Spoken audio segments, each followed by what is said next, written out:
560, The Answer.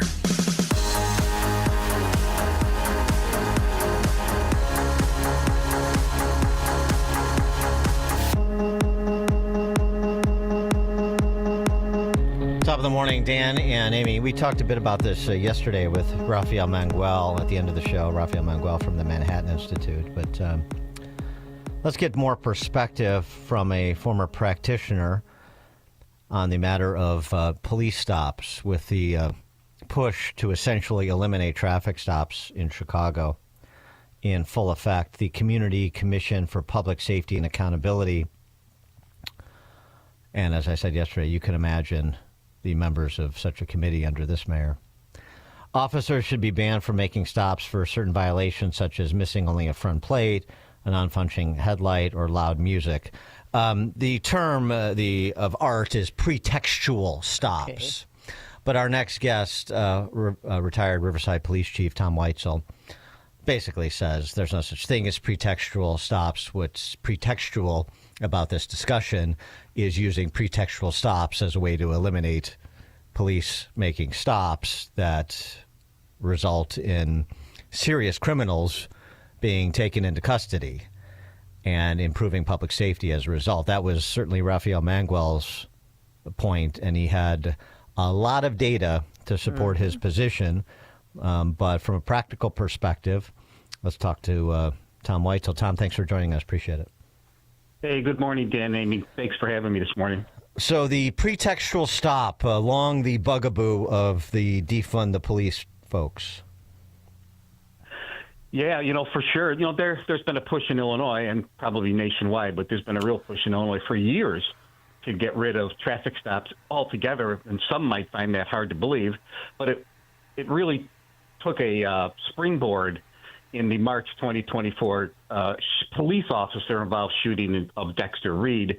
That situation, what happened there is that certain media organizations collaborated with activists and with anti-police organizations such as Injustice Watch and other organizations to come up with this pretextual traffic stop quote or tagline, and they've just gone with it. And my position is there's no such thing as pretextual traffic stop. It's legal. It's good police work. And the United States Supreme Court has already ruled that it's in the 60s that it's legal, and they want to make it seem like police are driving around aimlessly just looking for license plate violations or driving without headlights, and then being able to seize on that to be able to find other things in your car. Well, what they're really saying, Tom, is people are looking for black and brown drivers who have a missing front plate to pull over, and they're pulled over at disproportionate rates, and then then they may be found to have an outstanding warrant and they're taken into custody. But the racial profiling in the first place is the problem because, of course, as we know, the police forces are systemically racist. And this is the premise you have to start with to get to the conclusion they offer.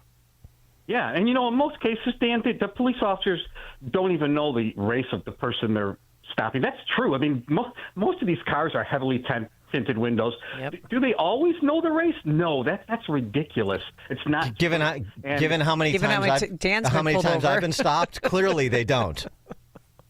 No, it's made up, and it's so bad that the Springfield legislators are now quoting as part of the reason to get rid of. There's like 9 traffic stops they want to eliminate in Springfield right now. Headlights, taillights, and they're quoting newspaper articles from the Chicago Sun-Times, WBEZ Radio, as factual information as to push the legislation in Springfield when it's not factual. It's just somebody's opinion who's already has an anti-police and law enforcement angle. So it's ridiculous that they're making this up.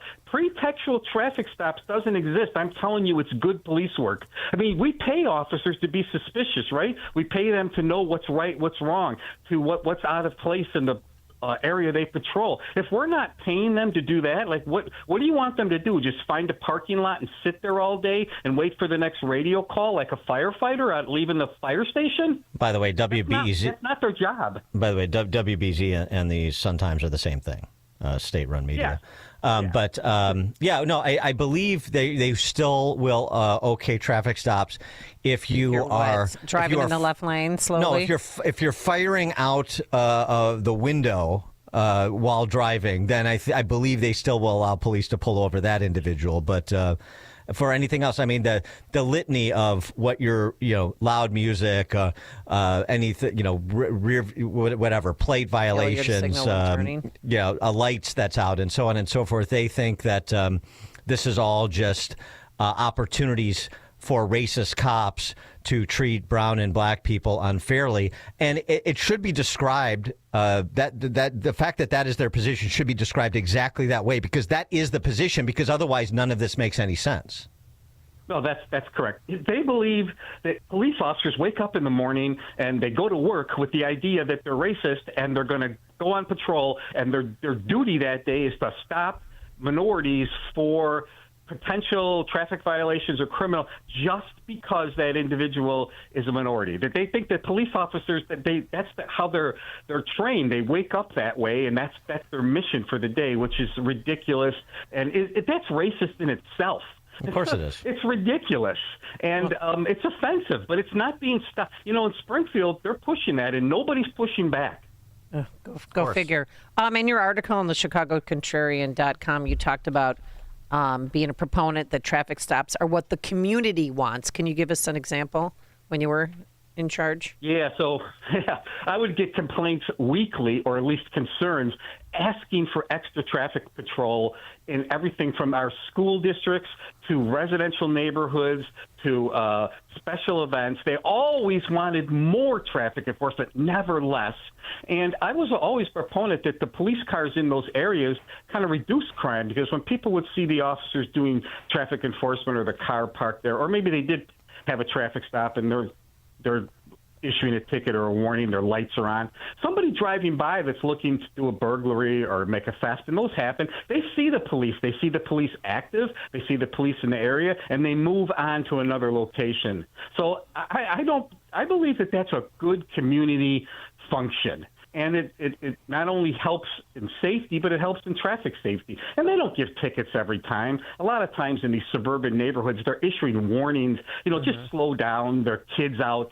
There's kids in the neighborhood. But residents want the police doing it. They're asking for traffic enforcement. That's not been my experience, getting a warning rather than a ticket, but I'm sure that happens. I get warnings. Well, maybe, yeah. Or I'll just say, can you reduce it to a seatbelt infraction, please? Right, and you bat your eyelashes, and right, I get it. Jasmine Crocketham, oh please. I'll try that. Some of the residents of neighborhoods in Chicago, like Streeterville, I understand, would like to go to like the AMC to take in a show, and they prefer not to be in the middle of mob action. So if Superintendent Snelling, I'm sure you saw, addressed the issue of these teen takeovers. You have some alder humans suggesting the city needs to do more. And one of the things that's been reintroduced is sort of an expanded power to impose curfews if police get intel that suggests that there's going to be a mass gathering. Snelling talked about that the other day at the U.S. Conference of Mayors confab. What's your view on addressing teen takeovers, that sort of thing, and the idea that curfews is a useful tool for police? I'm not sure that it's as useful a tool as they might think it is. Two reasons. One, the curfew is something that's used, they're going to enforce afterwards. The kids are going to be down there. It's like, say, for example, they've gathered at Navy Pier, they've gathered at outside an AMC. That is not a preventable. That's the police enforcing the curfew. So the incident is taking place. And another thing I didn't like about what the superintendent said is not only his staff would have the authority to put commanders to make that call, but so would an appointee from the mayor's office. So make no mistake that the appointee from the mayor's office could overrule the police commander, which I think is a terrible idea. You're sticking the politics back in. To overrule police officers commanders on the scene. And believe me, that would happen from time to time. So there would be some pushback by the political arm saying, well, we don't want to do this. We don't want to do this. When the police would be making the call saying, let's shut this down or let's enforce the curfew, there would be some conflict there. I hate to make this more complicated than it is. I mean, it seems to me the issue with quote-unquote teen takeovers or the drifting where they take over an intersection and they're engaged in all sorts of reckless conduct with cars.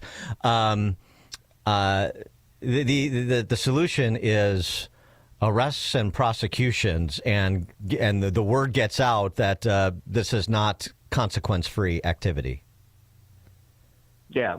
Absolutely. Arrest needs to happen, and those mass arrests, you've seen those. They put them in the transport vans and they bring them in. But it also has to start at home. That's very true. People don't want to hear that. But the best preventative is from home, from parenting, but that's really not happening. They reached out to the school districts in Chicago, right. and that didn't have an effect.